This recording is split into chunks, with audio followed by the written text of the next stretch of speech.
오늘도 귀한 찬양 진심으로 감사드립니다. 박수를 치려면 조금 화끈하게 치시든지 그러시면 좋은데 예. 한 주간 평안하셨습니까? 예. 이번 주 화요일부터인가요? 비가 오고 나면 굉장히 많이 추워진다라고 하는 일기예보를 보았습니다. 특별히 우리 어르신들은 환절기에 건강 유의하셔야 하겠습니다. 따뜻하게 입으시고 또 따뜻한 물 많이 드시고 그렇게 이 겨울도 또 잘 지혜롭게 잘 지날 수 있었으면 좋겠습니다. 미국에 제법 알려진 어느 대학에서 졸업을 위한 필수 자격으로 제시하고 있는 소위 1, 10, 100이라고 하는 원칙이 제시되고 있다고 합니다. 1은 1명의 스승, 10은 10명의 친구, 그리고 100은 100권의 책이 바로 그 원칙입니다. 평생을 살아가면서 이게 대학 시절뿐만 아니라 평생을 살아가면서 내 인생의 어떤 그 길잡이가 되어주고 함께 고민하는 것들을 나눌 수 있는 그런 스승이 1명만 있다고 한다면, 그리고 또 함께 울고 함께 웃을 수 있는, 마음을 나눌 수 있는, 슬플 때 위로가 되고 기쁠 때 함께 기뻐할 수 있는 10명의 친구가 있다면, 그리고 내 인생의 가치와 세계관과 여러 가지들을 세워갈 수 있는 100권의 책을 읽을 수 있다면 그 사람의 삶은 참 행복하게 될 것이다 라고 하는 그런 취지에서 하고 있는 이야기가 아닐까 싶습니다.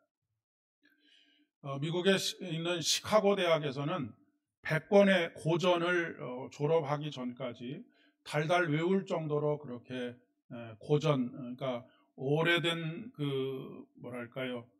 사람들의 영혼을 울리고 마음을 새롭게 했던 그런 책들을 읽도록 한다라고 하는 이야기도 듣습니다. 사실 우리가 살아가고 있는 이 세상에는 선생님들은 참 많지만 스승이 없는 시대다라고 하는 이야기를 하곤 하지요. 선생님이라고 하는 것은 지식을 가르쳐 주는 분이라고 한다면, 스승이라고 하는 것은 단순히 지식을 가르쳐 주는 것뿐만 아니라 그 사람을 존경하고 그분을 따르고 싶다라고 하는 그런 마음이 드는 그런 분이 아닐까 싶습니다. 10명의 친구도 마찬가지죠. 보통 그렇게들 이야기를 합니다. 평생에 정말로 목숨과 같이 아끼고 함께 삶을 나눌 수 있는 친구가 3명만 있어도 그 인생은 결코 실패한 인생이 아니다라고 하는 이야기도 합니다. 사실 노년으로 갈수록 주변에 사람과의 만남이 줄어들지 않습니까? 이 사람과의 만남을 너무 그렇게 연연할 필요는 없다라고 또 이야기할 수가 있겠습니다. 정말로 마음을 나눌 수 있는 가까운 이들, 꼭 얼굴을 대면하지 못하더라도 전화로라도 그 마음을 나눌 수 있는 사람이 있다고 한다면 그 사람은 결코 외롭거나 쓸쓸하거나 혼자 자신의 삶의 무게를 견디지 못하는 그런 일들은 일어나지 않으리라라고 생각이 됩니다. 어떤 사람들은 청소년의 시기에 그렇게 방황을 하다가 좋은 스승을 하나 만나서 인생이 완전히 뒤바뀌는 경우들을 우리는 종종 보기도 하고 또 많이 보기도 합니다. 우리 센터에 아이들이 한 40여 명이 있는데 중학생이 한 40%, 초등학생이 한 60% 정도 되지 않을까 싶습니다. 이 아이들에게 있어서 참으로 영적인 길잡이가 되어지고 인생의 길잡이가 되어주는 귀한 사역을 감당하고 있다라고 하는 자부심을 가지고 이 사역을 지금 감당하고 있습니다. 어떻게 살아가야 할지 알 수 없는 그것을 만들어가는 이 어린 심령 가운데 이것이 인생의 길이다라고 소개할 수 있는 사람, 그런 그 센터로서 세워져 가기를 위해서 끊임없이 기도하고 있고 여러분들 그렇게 기도해 주고 계시리라 믿습니다. 앞서서 언급한 이런 한 명의 스승, 10명의 친구, 100권의 책, 이 100권의 책을 읽는다라고 하는 것은 100명의 저자와 만나는 것일 뿐만 아니라 그 책에 등장하는 여러 주인공들과의 만남이라고도 이야기를 할 수가 있겠습니다. 이런 만남이 없으면 우리 인생이 참 외롭고 고단하고 힘이 듭니다. 내가 가고 있는 이 길이 맞는 길인지도 잘 모르겠고 그것을 함께 고민할 수 있는 사람이 없다고 한다면 그것처럼 외로운 일이 어디 있겠습니까? 때때로 인생을 살아가다가 낙심하는 일이 생겼을 때 함께 울어주고 또 기쁜 일이 있을 때 내일처럼 함께 기뻐해주는 사람이 있다라고 하는 것처럼 행복한 일이 또 어디 있겠는가라고 하는 것입니다. 오늘은 교회력으로 1년의 마지막 주일이라고 할 수 있는 왕 되신 그리스도 주일입니다. 다음 주일부터는 대림절이 시작이 됩니다. 지난 1년 동안 혹은 지나온 여러분의 인생의 길에서 여러분의 삶은 어떠셨습니까? 한 명의 스승을 만나셨습니까? 10명의 친구들이 있으셨습니까? 그런데 성경은 우리에게 이렇게 가르쳐주고 계십니다. 세상에 1만 스승이 있는 것보다 우리에게 참된 스승이 있으니 그분이 누구냐면 바로 우리의 길이 되시고 진리가 되시고 생명이 되시는 예수 그리스도입니다.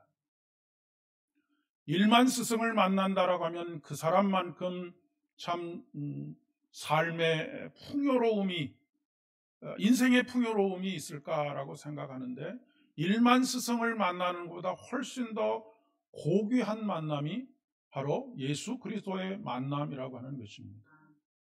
그분은 우리의 선한 목자가 되셔서 우리를 위해서 모든 것을 희생하시고 섬기시는 우리의 참된 스승이 되시기 때문에 그렇습니다. 좋은 스승과 친구들이 함께 해왔다면 어려운 일이 있어도 결코 홀로 고독하고 쓸쓸하고 한 그런 인생을 살아가지 않게 됩니다. 우리 속담에 그런 말이 있지 않습니까? 슬픔은 나누면 반이 되고 기쁨을 나누면 배가 된다라고 하는 말이 있지 않습니까? 우리의 유일한 스승이 되시는 우리 주님이 그렇고 하나님께서 우리 주 안에서 만나게 하신 아름다운 성도의 교제가 그렇습니다. 우리 주님께 우리의 슬픔을 아뢰면 우리 주님은 우리의 슬픔의 반을 짊어져 주시는 것이 아니라 우리의 슬픔이 변하여 춤이 되게 하시는 분이라고 하는 것을 성경은 우리에게 말씀하고 계십니다.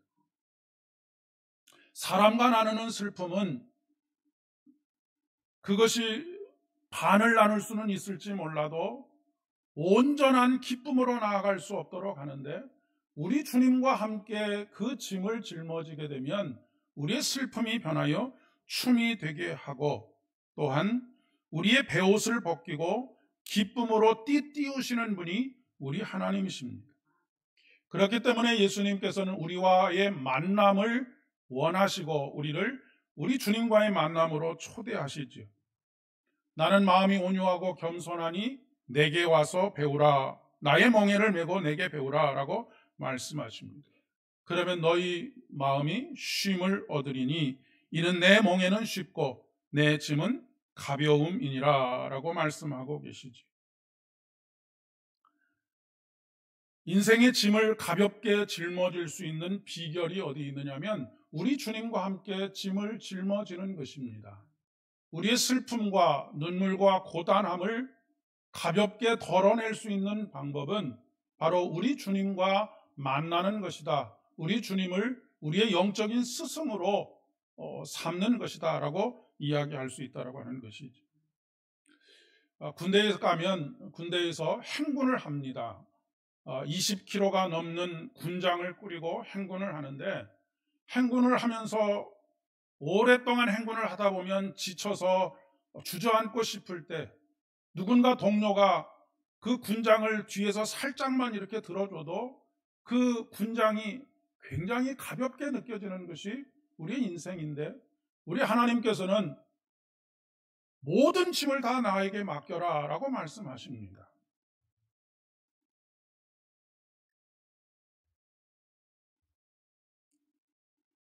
죄송합니다.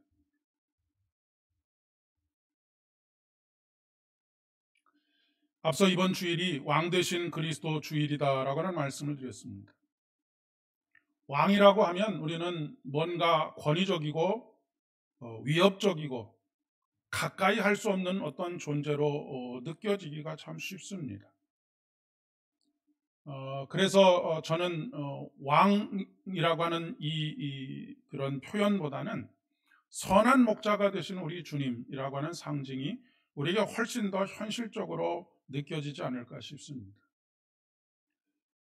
어린 시절에 학대를 받았던 경험이 있는 아이는 아버지에게 학대를 받은 경우에 그런 이야기까지도 있습니다.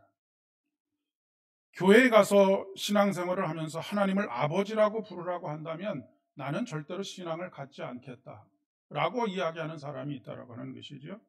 왜냐하면 아버지에 대한 왜곡된 생각을 가지고 있기 때문에 그렇습니다. 왕이라고 하는 표현도 어찌 보면 자칫 그런 표현이 될 수도 있겠습니다. 멀리 있는 존재, 가까이 범접할 수 없는 존재. 그러나 우리 하나님은 그 거룩하신 모든 세계를 초월하시는 하나님이시지만 거기에 머물러 있지 않으시고 하늘 보좌를 버리시고 이 땅에 오셔서 우리 안에 계시는 내재하시는 하나님이시라고 하는 거예요.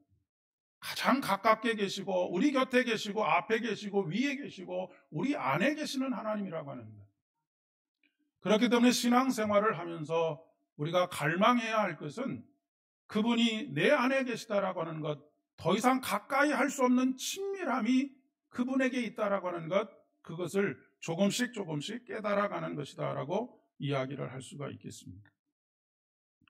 세상의 권력은 절대로 백성을 위해서 존재하지 않습니다.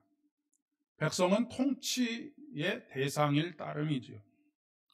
세상의 왕은 군림하는 존재이고 권력을 개인적인 이익을 위해서 사용하는 존재이고 자신의 향락을 위해서 착취하는 존재라고 하는 것이 지나온 인간의 역사 속에서 왕이 차지하고 있는 자리라고 이야기할 수가 있겠습니다. 몇 차례에 걸쳐서도 말씀드렸지만 구약의 신들이 그렇습니다. 가나안 땅, 이스라엘을 주변으로 둘러싸고 있는 근동 지역에도 성경에 나타나고 있는 이 창조의 역사, 인간을 만든 역사가 동일하게 다 기록이 되어져 있는데 전혀 다른 내용의 그런 창조의 기사가 기록되어져 있고 또 그 창조하는 의도가 전혀 다르다라고 하는 이야기를 여러분에게 드린 적이 있습니다. 그 창조의 이야기는 왕권을 강화하고 왕이 사람들을 착취하고 노예로 부리는 것을 정당화시키기 위해서 그런 이야기들이 기록되어졌다라고 하는 것입니다. 그런데 우리 하나님께서는 인간을 자기의 형상으로 창조하셨습니다. 여러분, 그 당시의 노예들은 그리고 여자들과 어린아이들은 사람이 아니라 소유물처럼 취급을 했는데 그 오랜 고대 사회 속에서 하나님께서 모든 인간을 그 어떤 차별도 없이 하나님의 형상으로 지으셨다라고 하는 이런 믿음의 고백과 선포는 가히 혁명적인 것이다라고 이야기를 할 수가 있습니다. 그래서 시인은 이렇게 노래하지요. 사람이 무엇이간데 라고 감탄하는 것이 바로 그것입니다.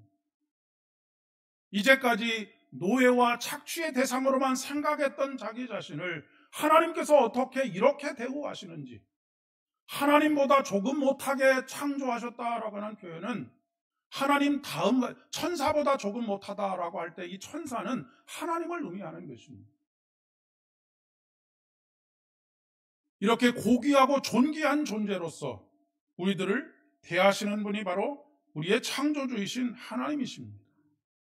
그런데 우리를 이렇게 대하실 뿐만 아니라 우리를 위해서 수고의 땀을 흘리시는 분이시고, 역사 이래로 하나님은 지금까지도 일하고 계시고, 우리 주님께서는 이 땅에 오셔서 아버지께서 일하시니 나도 지금도 일하고 있다라고 말씀하시는 분이 바로 우리 하나님이시다라고 하는 말씀입니다.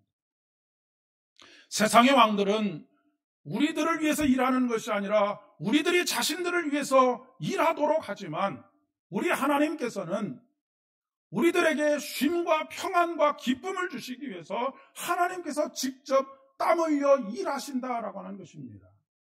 이것이 바로 흙을 빚어서 사람을 만드셨다라고 하는 것, 이것이 우리에게 가르쳐주고 있는 교훈일 수 있는 것이죠. 그럼에도 불구하고 인간은 끊임없이 선한 왕에 대한 기대가 있습니다.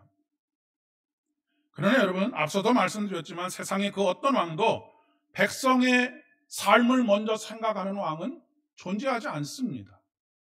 물론 정도의 차이에 따라서 선정을 베푸는 왕도 있고 악정을 베푸는 왕도 있지만, 선정을 베푸는 왕이라고 하더라도 자신의 삶이 우선이지 백성을 우선 삼는 왕은 세상에 존재하지 않습니다. 그런데 유대 민족에게는 한 가지 바람이 있었는데, 그것이 뭐냐면 선한 왕 다윗과 같은 왕이 이 땅에 와서 이 땅의 이 나라를 더욱더 견고하게 세울 것에 대한 기대를 가지고 있었습니다. 그러나 여러분, 사실 다윗조차도 수많은 흠결을 가지고 있는 사람입니다.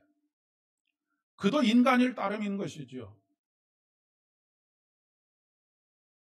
그러나 다윗에게 기대를 건다는 것은 단 한 가지, 그가 선한 목자가 되시는 하나님을 영적인 스승으로, 그리고 그분이 길이 되신다라고 하는 것, 우리의 구원자가 되신다는 믿음을 가지고 그분을 따르려 했다라고 하는 것뿐입니다. 여호와는 나의 목자시니 내게 부족함이 없습니다라고 고백했던 그 고백이 바로 다윗의 고백인 것이죠. 하나님께서는 그런 그를 어여삐 여기셔서 그에게 은혜를 베푸셨을 뿐입니다.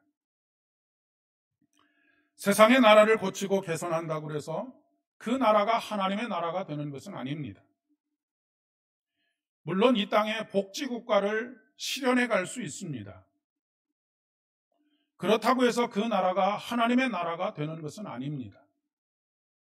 핵심은, 하나님의 나라의 핵심은 하나님께서 세우시고 하나님께서 지키시고 하나님께서 섭리하시는 나라가 바로 하나님의 나라인 것이죠.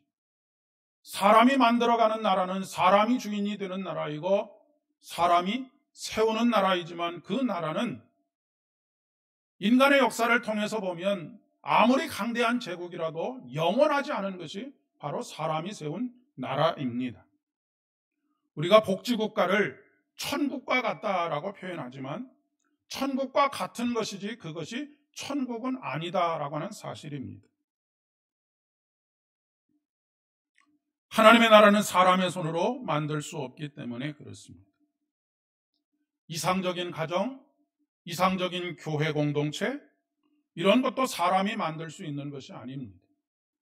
누가 만들 수 있느냐면 하나님께서 만드시고 이 땅에 보내시는 그 하나님의 나라를 영접하는 것입니다. 그 하나님의 나라는 곧 예수 그리스도를 영접하는 것이다 라고 이야기할 수가 있겠습니다. 하나님의 나라를 받아들인다라고 하는 것은 우리 주님을 우리의 주인으로, 우리의 왕으로 고백하는 믿음을 가지게 되는 것이지. 세례 요한은, 그리고 예수님은 하나님의 나라가 가까이 왔다라고 선포하셨지, 우리가 함께 하나님의 나라를 만들어 가자라고 그렇게 선포하지 않으셨다라고 하는 사실을 꼭 기억하셔야 합니다. 그런 나라를 만들어 보자라고 설득하고 운동을 벌인 것이 아닙니다. 우리가 해야 할 일은 하나님의 나라를 받아들이는 것입니다. 그 하나님의 나라를 받아들인다는 것은 앞서서 말씀드린 것처럼 내 삶의 주인은 내가 아니고, 교회의 주인도 내가 아니고, 가정의 주인도 내가 아니라 하나님이 가정의 주인이시고 교회의 주인이시며 내 삶의 주인이십니다라고 하는 것을 믿음으로 고백할 뿐만 아니라 입술로 시인할 뿐만 아니라 우리의 삶에서 구체적으로 그렇게 살아가는 삶을 살아가는 것, 이것이 바로 하나님의 나라를 받아들이는 것입니다.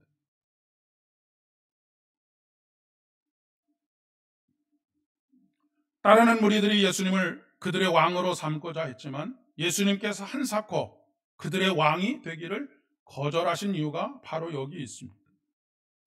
이 땅에 세워지는 아무리 완벽한 복지국가라고 하더라도 그 나라는 하나님 나라와는 질적으로 완전히 다른 나라입니다. 오늘 복음서의 말씀에 보면 빌라도는 예수님께 내가 유대인의 왕이냐라고 묻고 있습니다.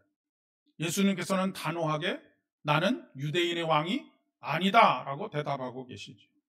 그리고 이 나라는 내 나라는 이 세상에 속한 것이 아니니라라고 또한 말씀하고 계십니다. 세상에 속한 것이 아니다라고 하는 말씀은 하나님의 나라가 세상과 상관없다라고 하는 그런 이야기는 아닙니다. 세상에서는 경험할 수 없는 죽어서나 가는 나라라고 말씀하시는 것도 결코 아닙니다. 오히려 하나님께서는 세상을 이처럼 사랑하사 독생자를 주셨습니다. 그 하나님의 나라는 이미 우리 안에 들어와 있지요. 그리스도인으로 살아간다는 것은 하나님께 속한 사람들이지만 세상에 발을 딛고 살아가는 사람들이 바로 하나님의 사람들입니다. 그리스도인들은 하나님께 속한 사람들입니다. 그리스도인이라고 하는 것은 이 땅의 이야기를 써내려가는 사람들이 아니고 하늘의 이야기를 써내려가는 사람입니다. 가늠한 여인에게 돌을 던지려고 할 때에 예수님께서 죄 없는 자들이 이 여인을 돌로 치라라고 말씀하지 않으십니까? 그리고 땅에 무엇인가를 쓰십니다. 여러 가지 상상들을 할 수 있지만 땅에 무엇을 쓰셨을까? 비유적인 표현으로 땅에 하나님 나라의 이야기를 쓰셨다라고 그렇게 믿습니다. 오늘 성경 본문에는 구약과 신약에 두 개의 왕의 보좌가 등장을 합니다. 다니엘서에는 하나님께서 좌정하신 왕의 보좌입니다. 신약에는 세상의 통치자 혹은 대리자인 총독 앞에 선 예수 그리스도의 모습을 이야기하고 있습니다. 다니엘서 7장 9절의 말씀에 보면 내가 보니 왕자가 놓이고 옛적부터 항상 계시니가 좌정하였는데 라고 그렇게 기록하고 있고, 요한복음 18장 33절의 말씀에 보면 이에 빌라도가 다시 관정에 들어갔다라고 그렇게 기록하고 있습니다. 물론 빌라도는 외곽에 있는 한 지역의 총독일 따름이지만 이 총독은 로마 황제의 명을 받들어서 그 땅을 치리하는 사람입니다. 자기 마음대로 치리하는 사람이 아니죠. 그런데 지금 어디입니까? 관정에 들어갔다라고 이야기합니다. 지금 6월절이 가까이 왔기 때문에 이 유대인들은 관정에를 들어가지 않았습니다. 왜냐하면 그곳에 들어가는 것은 그들이 스스로 부정하게 되는 것이기 때문에 그렇습니다. 그러니까 지금 세상의 법정 앞에 섰다라고 하는 것을 이야기하고 있는 것이죠. 이 두 개의 법정이 극적으로 대비를 이루고 있습니다. 하늘의 보좌는, 하나님께서 좌정하고 계시는 하늘의 보좌는 공의와 사랑으로 심판하는 법정입니다. 그러나 세상의 법정은 불의와 부정의가 난무하는 법정입니다.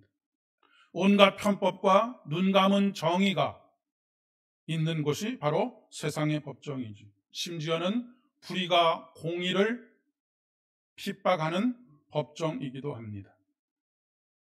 오늘 시편의 말씀에 보면 시인은 세상의 온갖 불의와 부정을 큰 물로 표현을 하고 있습니다. 큰 물이 소리를 높였고 큰 물이 그 소리를 높였으니 큰 물이 그 물결을 높이나이다. 금방 세상을 삼켜버릴 것만 같은 그런 물결입니다.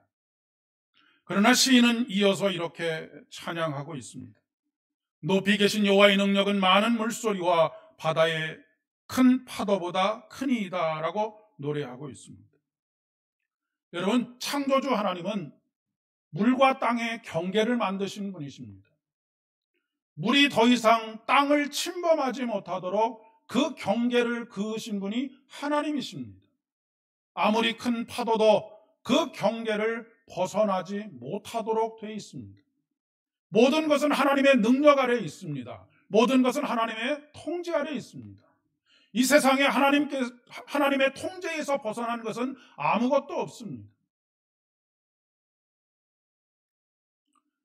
그런데 우리의 삶의 현실 속에서는 때때로 삶의 많은 부분들이 하나님의 통제를 벗어난 것처럼 느껴질 때가 있습니다. 불의가 공의를 삼켜버린 듯한 그런 때가 많이 있기 때문에 그렇습니다. 그러나 잠깐은 삼킴받은 것 같지만 결코 영원하지 않습니다. 십자가에 돌아가신 우리 주님의 십자가가 그렇지 않습니다. 예수님께서 십자가 위에서 다 이루었다라고 하시는 말씀을 하고 난 이후에 사흘 동안 무덤에 머물러 계시지 않습니까? 아마 그때에 사단은 쾌재를 불렀을 것입니다. 이제는 내가 모든 세상의 모든 것들을 다 통치하고 내 마음대로 할 것이다 라고 생각했을 것입니다. 그리고 그것을 바라보는 제자들은 심하게 낭망하고 절망하고 깊은 눈물들을 흘렸을 것입니다. 그러나 그것은 잠깐의 일이었습니다. 예수 그리스도는 돌아가신 지 사흘 만에 다시 부활하셨고, 그리고 부활하시고 승천하셔서 하늘 보좌에 앉으셨습니다. 그곳에서 무엇으로 심판하시느냐면 하나님의 사랑과 공의로 세상을 심판하시고 사람을 심판하십니다. 오늘 우리에게 꼭 필요한 신앙이 코람데오의 신앙입니다. 코람데오의 신앙이라고 하는 것은 하나님 앞에서의 신앙입니다. 하나님의 임재와 현존 앞에서 살아가는 것입니다. 매일매일 하나님의 심판대 앞에 서는 것입니다. 그런데 이 하나님의 심판대 앞에서의 심판은 다른 심판이 아니라 사랑과 공의로 하는 심판이고 주님의 은혜가 베풀어지는 자리라고 하는 것입니다. 왜냐하면 우리의 심판은 바로 우리의 의가 심판을 받는 것이 아니라 예수 그리스도의 공의로 그 심판의 자리에 예수 그리스도의 보혈의 공로가 우리의 죄를 사하는 놀라운 은혜가 있는 자리이기 때문입니다. 오늘 예수님께서는 무릇 진리에 속한 자는 내 음성을 듣느니라 라고 말씀하십니다. 여러분, 진리에 속한다라고 하는 것이 무엇입니까? 하나님의 심판대 앞에 서는 것입니다. 진리가 모든 것을 다 판단하지 않습니까? 우리가 하나님의 심판대 앞에 섭니다. 그런데 그 심판대에서 베풀어주는 의의 심판을 통해서 우리가 깨달을 수 있는 오직 한 가지는 우리는 그분의 은혜가 아니고서는 살아갈 수 없는 존재들이라고 하는 것을 다시 한번 깨닫게 되는 것이죠. 우리가 하나님 앞에 서지 않을 때, 하나님 앞에서 살아가지 않을 때 우리는 은혜를 구하지 않습니다. 왜냐하면 나의 의가 드러나기 때문입니다. 나의 공로가 드러나기 때문입니다. 심판대 앞에 서서 살아가는 사람, 하나님의 심판대 앞에 서서 살아가는 사람은 항상 은혜에 감격하게 됩니다. 자격이 없는 자를 받아주시고 자녀를 삼아주신 은혜가 너무나 크고 놀랍기 때문입니다. 그런데 우리는 심판대 앞에 서야 할 우리가 심판자가 되는 경우들이 참 많이 있습니다. 빌라도가 그러했던 것처럼 말입니다. 그러니 그 자리에는 은혜가 없습니다. 은혜가 없으면 예수님께서 가신 길을 따를 수가 없습니다. 그분을 우리의 유일한 스승으로 삼을 수가 없다라고 하는 말씀입니다. 그러니 자꾸 이곳저곳에 기웃거리고 무엇을 통하여서 지혜를 얻을 수 있을까, 지식을 얻을 수 있을까, 그렇게 방황하면서 살아가는 것이죠. 사랑하는 여러분, 사람들의 판단과 다른 사람들과의 비교 때문에 자기 자신을 스스로 갉아먹지 마시기를 바랍니다. 그것은 우리 자신을 빌라도 앞에 세우는 것과 똑같습니다. 그것은 굽어진 자이고 그것은 속이는 저울입니다. 세상의 그 어떤 잣대로도 우리의 고유한 하나님의 형상으로서의 나를 재단할 수 없습니다. 그런데 우리는 그 재단에 따라서, 그 기준에 따라서 일희일비하고 좌절하고 낙심하고 기뻐하고 하는 일들을 끊임없이 반복하고 있지 않습니까? 성경을 캐논이라고 합니다. 캐논이라고 하는 것은 자라고 하는 의미를 가지고 있습니다. 세상의 유일한 기준은 바로 하나님의 말씀입니다. 하나님께서는 하나님의 말씀으로 우리를 판단하십니다. 그 하나님의 말씀은 하나님의 사랑과 공의가 담겨져 있는 말씀입니다. 그러나 그 사랑과 공의로 심판하시되 하나님은 우리에게 은혜를 베풀어 주시는 하나님이시다라는 사실을 잊지 마셔야 합니다. 여러분, 우리가 죄책감을 가지는 것은 그것은 건강한 영적인 상황이 아니라고 하는 것을 꼭 기억하셔야 합니다. 하나님은 우리가 그렇게 연약한 존재라고 하는 것을 알고 계십니다. 그렇기 때문에 십자가의 은혜를 베풀어 주시는 것이죠. 우리는 죄책감에 시달리는 것이 아니라 그 은혜에 감격하고 그 사랑에 감격하면서 살아가야 하는 것이 우리의 삶이라고 하는 사실입니다. 우리가 서야 할 곳은 바로 하나님의 보좌 앞입니다. 이번 한 주도 그리고 또다시 대림절로부터 시작되는 2026년 한 해도 늘 코람데오의 신앙이 되시기를 바랍니다. 그래서 진리에 속한 자로 하나님의 음성을 들으실 수 있기를 바랍니다. 양이 목자의 음성을 듣고 그 목자를 따르는 것처럼 먼저 그분이 가신 길을 구하시고 마태복음 6장 33절의 말씀처럼 먼저 그 나라와 그 의를 구함으로 저와 여러분들에게 모든 것을 더하여 주시는 하나님의 은혜가 여러분의 삶에 충만하게 임하시기를 진심으로 축복합니다. 기도하겠습니다.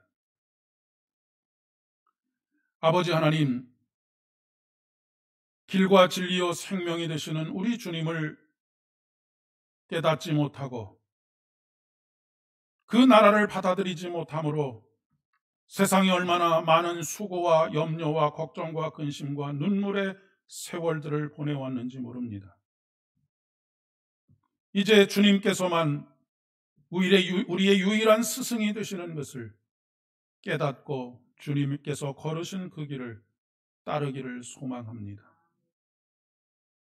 그 과정에 베풀으신 은혜가 더욱더 풍족하게 우리의 삶을 뒤덮을 수 있도록 주님 은혜를 더하여 주시옵소서. 예수님의 이름으로 기도드립니다.